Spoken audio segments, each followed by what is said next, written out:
आज आपण बनवणार आहे रताळ्याची पुरणपोळी। तर त्यासाठी मी साधारणतः 7 ते 8 रताळे उकडून घेतलेली आहे।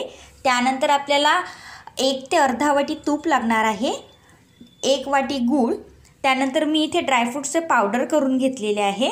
त्यानंतर आपल्याला 4 ते 5 काड्या केसर लागणार आहे आणि इथे मी इलायची पावडर घेतलेली आहे। 1 वाटी कणिक मळून घेतलेली आहे मी। आता आपल्याला हे रताळे मॅश करून घ्यायचे आहे सर्व नीट। 2 चम्मच तूप घालायचं आहे यामध्ये। तर आपल्याला हा बारीक केलेला रताळ्याचा किस टाकायचा आहे आपल्याला। नीट आपल्याला या किसाला तुपामध्ये छान भाजून घ्यायचं आहे। साधारणतः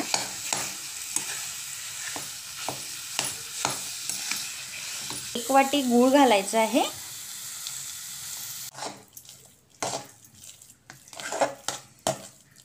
पूर्ण आपल्याला एकजीव करून घ्यायचं आहे।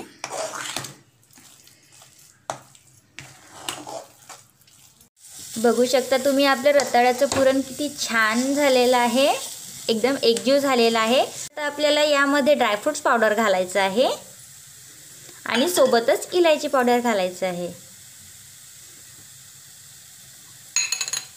आणि याला छान पुन्हा मिक्स करून घ्यायचं आहे आपल्याला। बघा किती छान कलर आलाय आपल्या पुरणाला।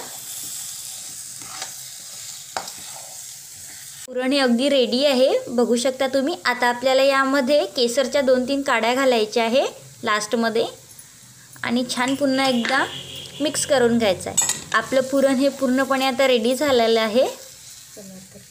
तर चला आता बनवूया आपण पुरणपोळी। पुरणसाठी साधारणतः उंडा एवढा घ्यायचा आहे आपल्याला आणि त्यापेक्षा थोडं पुरण जास्त घ्यायचं आहे आपल्याला।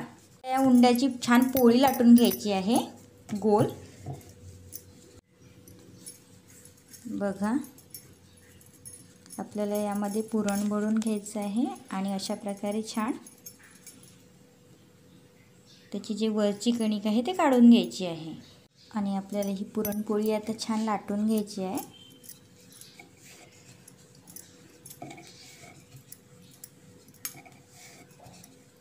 बघू शकता तुम्ही आपली पुरणपोळी लाटून झालेली आहे। त्याला पॅनवरती तूप घालायचं आहे आणि ही आपली पोळी यावरती टाकायची आहे आणि वरून पुन्हा थोडं तूप घालायचं आहे यावरती। आपली पुरणपोळी ही अगदी रेडी आहे खायला, बघू शकता तुम्ही। प्लीज आवडलं तर नक्की लाईक करा, शेअर करा आणि सबस्क्राईब करा। अशाच नवीन व्हिडिओसाठी माझ्या चॅनलला सबस्क्राईब करा।